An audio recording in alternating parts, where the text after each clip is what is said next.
tere, armas kogudus ja sina, kes sa kuulad seda videot. Ma tahan ühest väga lähedast imest täna rääkida, mida Jumal minu elus tegi ja see oli midagi, mida ma tõesti ei oodanud ja ei arvanud, et Jumal just minu elus teeb. Nimelt kevadel olin ma lõpetamas kooli, ma õppisin muusikat ja selleks lõpueksamiks, mille ma siis pidin läbima, oli lõpukontsert, mis kujutab endast sellist pooletunnist kava, kus ma pean enda oskusi näitama nii bändiga kui ka individuaalselt instrumentalistina. Ja ma olen tegelikult väga pikalt võidelnud esinemisärevusega ja ma tean väga palju muusikuid, kellel on see mure ja samamoodi mina olin ka väga kimpus sellega, mul olid põhimõtteliselt kõik võimalikud füüsilised sümptomid. Näiteks, et mu hääl värises, kui ma rääkisin üldse laval, minu käed ja jalad värisesid, segasid minu mängimist, olid väga külmad, mu käed ei liikunud hästi ja mis kõige hullem, mul päriselt võis mäluauke tekkida, et mul läheb meelest ära, mida ma pidin mängima. Ja ma teadsin, et kuna see on nii oluline esinemine, nagu üleüldse terve kooli vältel ka, et siis ma tahan midagi teistmoodi teha, aga ma tundsin, et ma justkui olen kõike proovinud, kuidagi lihtsalt rahulikku hingamist, võib-olla lihtsalt tantsimist, enne liigutamist, aga ma tundsin, et midagi nagu ei olnud päris see, et ma ei leidnud lahendust ja muidu ka lõpueksamis oli oluline esitada oma loomingut ja ma tegin ühe instrumentaalse pala.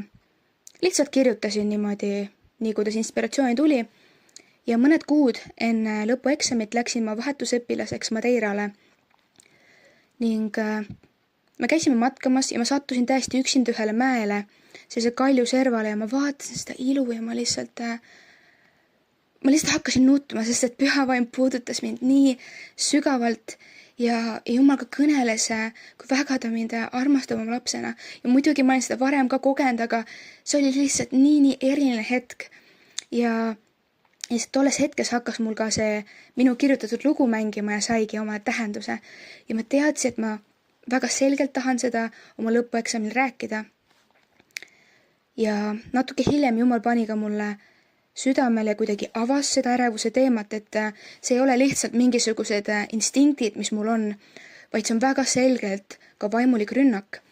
Sest et ma olin kooli alguses lubanud Jumalale, et ma tahan oma annid tuua tema töö jaoks ja ülistusmuusika jaoks kasutusele.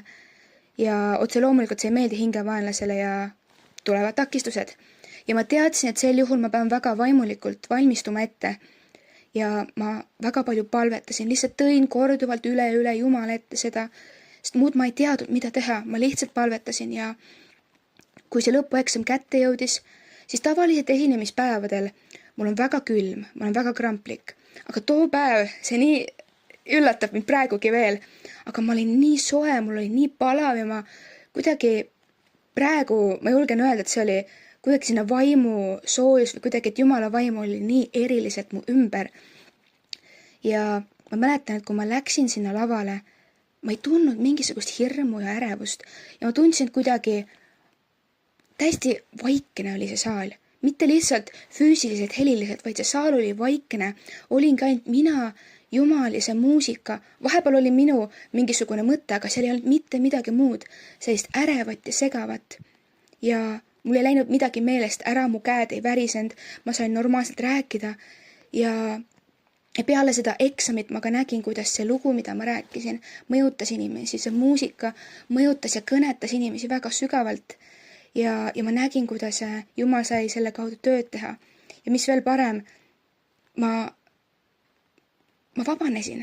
Ja ma kuidagi selgelt ka kogesin, et üks väga selline kõrvaline palve, mis ma palvetasin mõned päevad enne, mida on justkui palve jätkuks öeldud ja justkui pool naljaga, aga see oli see, mida Jumal täitis. Ja see palve oli see, et Jumal, ma palun, et püha vaim oleks turvamees selle saali ukse ees, et hingevaenlane ei saaks sisse. Ja ma tundsin, et täpselt see oli see palve, millele Jumal vastas. Ja ma julgen täna öelda, et ma olen päriselt sellest ärevusest vaba ja ma tahan kõndida selles vabaduses. ja, ja ma tahan täna ka sind julgustada, et Jumal kutsub ka sind vabaduses kõndima ja ma usun, et ka teie eludes on mingisuguseid teemasid, kus tundub lihtsalt, et te olete nii pikalt sellega võidelnud, tegelenud, aga kuidagi midagi justkui ei aita või kuidagi on selline vastuseis, aga Jumal kutsub meid võitlema ja ikka jälle tooma palumises, anumises ja tänu ütlemises kõik meie vajadused tema ette. Ja ma tean, et isegi kui see võtab aega, siis Jumal on lubanud meile seda vabadust. Ja ma väga loodan, et see lugu kõnetas teid ja julgustan teid väga kuidagi püsivalt olema selles palves. Õnnistust!